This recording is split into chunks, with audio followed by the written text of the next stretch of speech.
Good morning. The United States is clearly not interested in making healthy choices.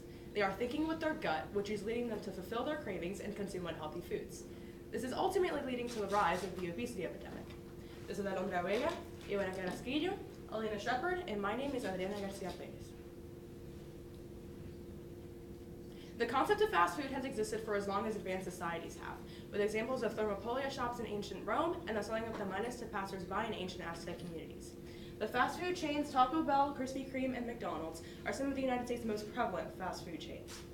All three of these chains have been around for over 50 years, which, in the grand scheme of American history, is quite a large amount of time. All three of these are also still around today, in the 21st century, which has a great deal to say of the importance and influence of fast food in American culture. The Center for Disease Control reports that the portion sizes of a meal have increased drastically over time. In the decade of the 1950s, notably when the fast food chain McDonald's was founded, the portion size for a soda was 7 ounces.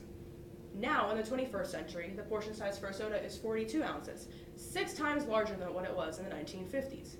Similarly, the portion sizes for both French fries and hamburgers have also increased. This larger portion size of a meal equates to more calories consumed in said meal. The overconsumption of calories is a very unhealthy choice.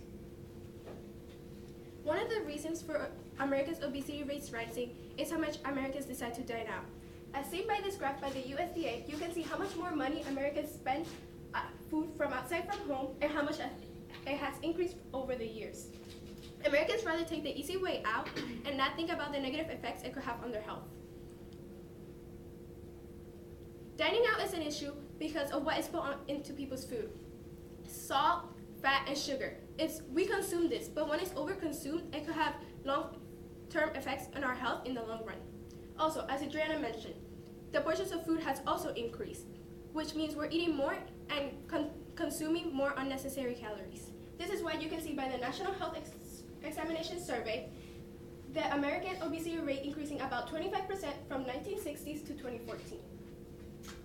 As Adriana and Ivana mentioned, being obese is becoming a serious problem. In this graph posted by the Associated Press, you can see that 78% of people are suffering from heart disease, 70% with diabetes, 21% high blood pressure, 15% arthritis, 14% mental health, 11% cholesterol, and 10% with stroke. Not only is obesity impacting health, as mentioned by Alina, it is also impacting medical and economic costs. The report Weighing Down Obesity addressed this issue, saying that in 2014 it cost the United States $1.42 trillion. The adult obesity rate in this time was 36.4%.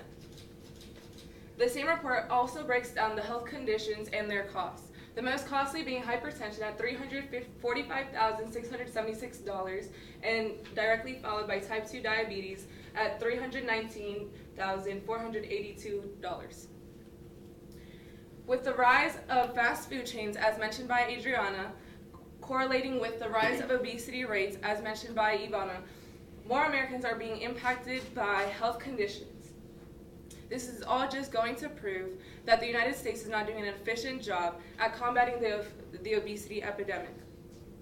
This map from the CBPP shows the overwhelming majority of these states in the shade of gray being taxing certain items at a lower rate. These grocery items consist of carbonated drinks, candies, and non-nutritional foods. Our solution is that the United States must enact a higher tax on these non-nutritional items in order to combat the growing epidemic of obesity efficiently. However, there is a problem with the solution. It could be that the lower income individuals in our country could suffer from this. However, the same analysis reports that in South Dakota, lower income individuals that are elderly and those with disabilities can have reforms of this tax. In this picture, you see culture, you see French culture, you see families dining at home and preparing fresh home-cooked meals that aren't saturated in trans fats, salts, and sugars. Now in this picture, you see ads, you see American ads, you see McDonald's, KFC, and Burger King, and you see American traditions that have now infiltrated French society. You see that these fast food chains have now become part of France's food chain, and now it's causing obesity there. From 1990 to about 2000, you see that France's obesity rate was low and consistent. Now from 2000 upward, you see that there's a rise in obesity and that is steadily increasing. It's been predicted that by 2020 that France will be neck and neck with some of the most obese countries in the world like United States, England, and Canada. Obesity has cost the European Union 81 billion euros, which translates to $100,311,210,000. As mentioned earlier by Alina and I, one of the most prominent illnesses with obesity is diabetes, which costs the European Union 300 billion euros, which translates to $371,502,000,000. 5% of those numbers were related to France. However, seen here in this map from the OECD health statistics, France is significantly lower than the United States at 16.9%. This is because France has enacted a federal tax as a tactic to combat the growing rise of obesity in its nation. The tax is enforced on carbonated drinks, candies, and non-nutritional foods. In order for the United States obesity rates to lower, they would also need to enact the same tactic. The obesity epidemic can be combated in a multitude of ways. Education regarding a healthy lifestyle could be a viable option. If the United States were to educate the population regarding the proper hygiene, water intake, and diet, they would see very fruitless results on the topic of obesity.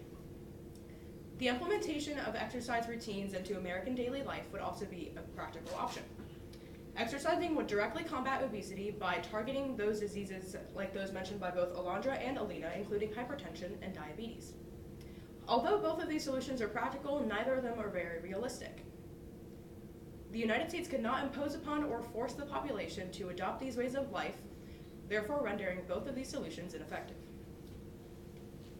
As Alondra said, France implemented a tax to prevent from their obesity rates from rising. This is why we stick to our solution where the United States would place the same tax, since the government can't control how much Americans decide to work out or to have a healthy eating habits. They can determine the price Americans are willing to pay to stay unhealthy.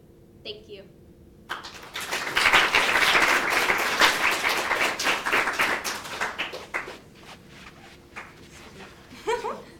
Perfect, thank you guys. Sorry about the dance there. Alina, we'll start with you. Describe an argument from one of your peers' individual reports that made you think differently about your team's solution.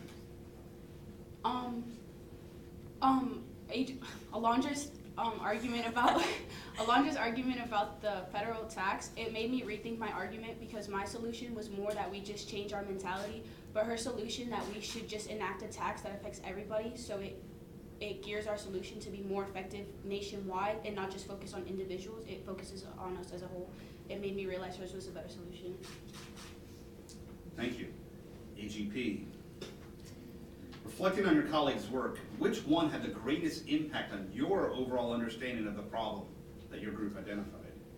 Going into this research topic, Alina's point of view and her scientific research lens really impacted all of us as a whole into understanding that obesity is not just a word. Obesity is not just a happening, a minor happening. Obesity is something that affects the majority of adults in the United States, and her implementing her research into our presentation regarding the illnesses, the 78% of people that suffer from heart disease because of obesity really shaped our presentation into seeing, wow, obesity really is this heavy problem and it requires a solution.